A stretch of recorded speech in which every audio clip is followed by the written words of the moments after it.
If you've been following the timeline of music history, you've probably noticed that many major composers have been from Western and Central Europe. During the Romantic era, Eastern European composers came into the spotlight. This lesson looks at three of those composers: Pyotr Ilyich Tchaikovsky, Frédéric Chopin, and Modest Mussorgsky. All three were key figures in musical nationalism, a Romantic-era trend that stressed patriotism. Russian, in the fullest sense of the word, is how Pyotr Ilyich Tchaikovsky described himself and his music.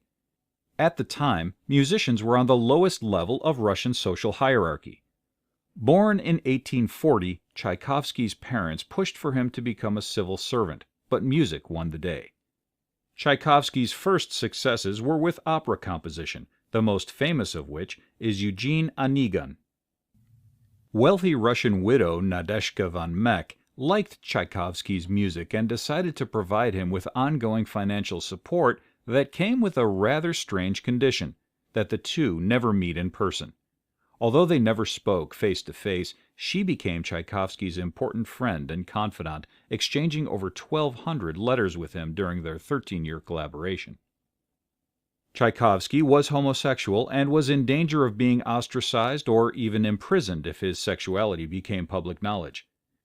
To hide his sexual orientation, he married his former student, Antonina Miliukovka. The marriage was a disaster, and they parted ways after only a few months.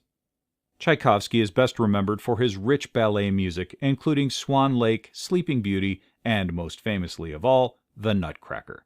Some of his other well-known works include his Piano Concerto No. 1, the 1812 Overture, and the popular love theme from the orchestral work Romeo and Juliet.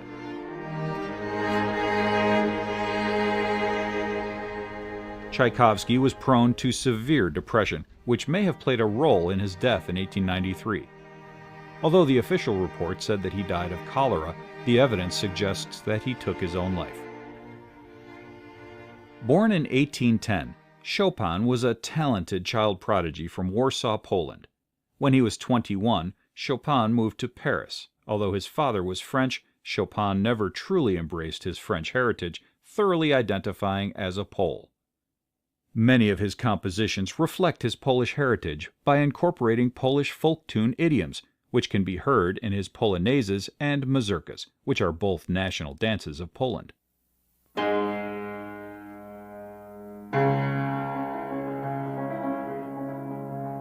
Chopin loved the piano, and almost all his compositions are character pieces, which are short one-movement piano works.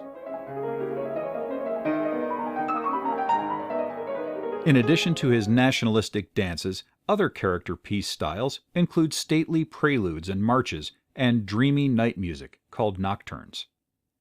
Chopin was shy and actually hated performing in public.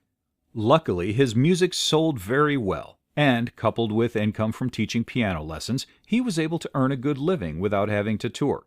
He continued to play at salons, small private concerts in wealthy patrons' homes, but preferred to play for friends during small parties. It was at one of these parties that Chopin met the writer Aurore Dupin, who went by the pseudonym Georges Sand. Sand was a headstrong, independent woman who wore trousers, smoked cigars, and spoke her mind. Before long, the effeminate Chopin and the domineering Sand were involved in what was to become a 10-year affair. Unfortunately, Chopin's career was cut short by an early death at the age of 39 in 1849, probably from tuberculosis. Although Tchaikovsky considered himself to be a Russian nationalist composer, his music actually sounds very Western when compared to Modest Mussorgsky's. Mussorgsky, who was born in 1839, deliberately tried to break from European musical conventions to give his music a uniquely Russian sound, much like Chopin did with his Polish national character pieces.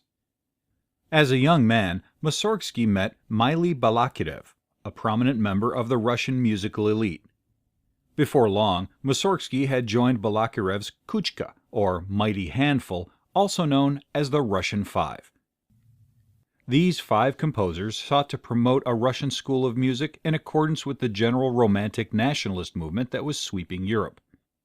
Mussorgsky's best-known works include Night on Bald Mountain, the opera Boris Godunov, and a 10-movement piano suite called Pictures at an Exhibition, which was based on a series of works by artist Victor Hartmann.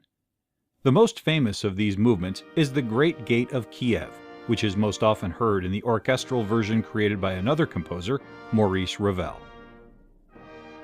Mussorgsky began drinking as a teenager and quickly became an alcoholic. As his alcoholism became progressively worse, his creative output grew sporadic and his health declined. Eventually, he had to be hospitalized and passed away at the young age of 42 in 1881. Eastern European nationalist composers Frédéric Chopin, Pyotr Ilyich Tchaikovsky, and Modest Mussorgsky were influential contributors to Romantic-era music. Tchaikovsky's orchestral music, including his popular ballets like The Nutcracker, are still well-loved today. The Polish-born Chopin wrote one-movement piano character pieces, including nocturnes and preludes, as well as nationalistic works like polonaises and mazurkas. Mussorgsky, a member of the Russian Five, was dedicated to creating a Russian national sound, which he accomplished in works like Pictures at an Exhibition and Night on Bald Mountain, before succumbing to severe alcoholism.